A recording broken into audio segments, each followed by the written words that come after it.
Si le groupe Dépêche a créé en 2008 la première et seule à ce jour fondation d'entreprise issue d'un groupe de presse régional, c'était avant tout pour transmettre aux générations futures les valeurs fondatrices de notre entreprise. L'humanisme, la laïcité, la responsabilité sociétale, ces valeurs ancrées dans nos cœurs qui font la force de notre République, qui doit assurer la protection de ses enfants et plus particulièrement les plus fragiles d'entre eux. Nous avons reçu cette année plus de 300 dossiers, des candidatures de jeunes gens issus de toute la région. Au terme du processus de sélection, le jury a retenu 34 nouveaux lauréats. Ils rejoignent les 3 promotions précédentes des Espoirs de la Dépêche. C'est ainsi en tout 120 étudiants que nous épaulerons cette année. Lors des jurys de sélection, nous avons tous apprécié vos qualités de pugnacité et votre envie de réussir.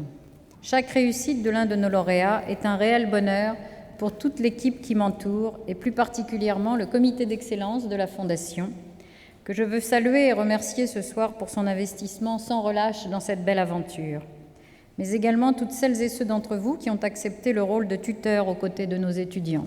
Je pense que les tuteurs amènent beaucoup aux étudiants, mais je crois surtout que c'est une expérience, je pourrais peut-être vous le dire l'année prochaine, mais qui humainement doit être formidable, et j'attends avec impatience de commencer ma mission. Je veux maintenant m'adresser à nos lauréats. Pour mieux vous guider sur le chemin de la réussite, nous avons choisi des parrains prestigieux qui nous ont fait l'honneur d'accepter cette mission. Monsieur Claude Onesta, entraîneur de notre belle équipe de France de handball, et Monsieur Tougan Sokiev, le directeur musical de notre magnifique orchestre national du Capitole.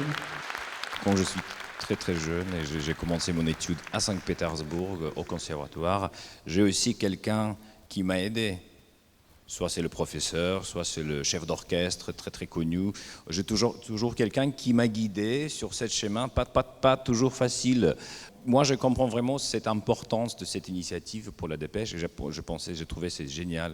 Et je suis très content de partager cette soirée, surtout le parentage avec Claude. J'ai toujours été un éducateur et j'ai surtout la conscience de ce qu'apporte la mixité des cultures, la mixité sociale. Si on peut aider les gens qui peut-être au départ n'ont pas les mêmes chances, si on peut les aider à modifier tout cela, et je vois depuis tout à l'heure tous les gens qui s'expriment avec autant de générosité, je crois que venir quelques heures et prendre quelques heures de mon temps, c'était le moins que je puisse faire pour m'associer à cette belle entreprise.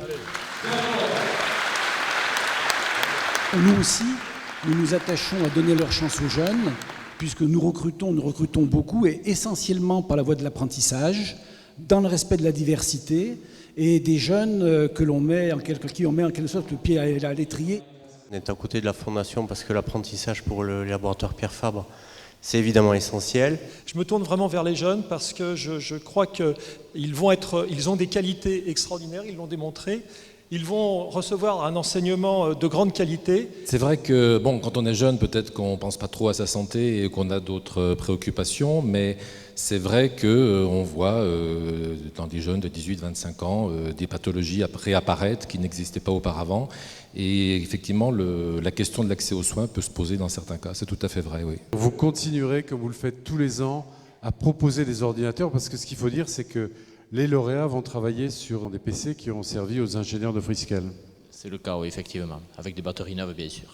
Nous sommes des partenaires de par la nature des valeurs que nous représentons, mais il faut savoir que nous avons un objectif, c'est d'être à la disposition du patrimoine ou des valeurs les plus précieuses de notre République, la jeunesse. Là, on a une démarche qui est assez exceptionnelle. Je ne crois pas qu'il y ait un autre groupe de presse en France qui est une démarche de ce type, c'est-à-dire une démarche éducative, sociale, et puis le côté très particulier du tutorat. Incontestablement, le tutorat est une forme d'un soutien qui est un soutien de réussite. Le tutorat, le parrainage, cela a été dit, c'est essentiel dans leur succès. Et puis il y a aussi la très belle réussite qu'est le conservatoire, qui est une formidable démonstration de toute la diversité de nos métiers, de nos savoir-faire. Ce qui est fait là pour la République que je représente, pour l'État, pour la nation, ça relève de la méritocratie. Et en écho à ce qui a été dit tout à l'heure, tout se gagne, et c'est comme ça qu'on y prend plaisir. Et c'est ça la méritocratie. Je voudrais vraiment remercier tous ceux qui sont venus nous rendre visite ce soir et hommage à nos jeunes.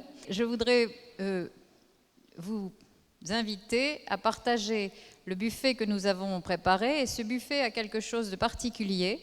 Il est offert par toutes les entreprises d'agroalimentaire que nous avons visitées et dont les films sont dans le conservatoire, et qui sont toutes des entreprises d'excellence qui viennent très gentiment chaque année nous présenter et nous offrir leurs produits. Merci beaucoup et bonne fin de soirée. Merci.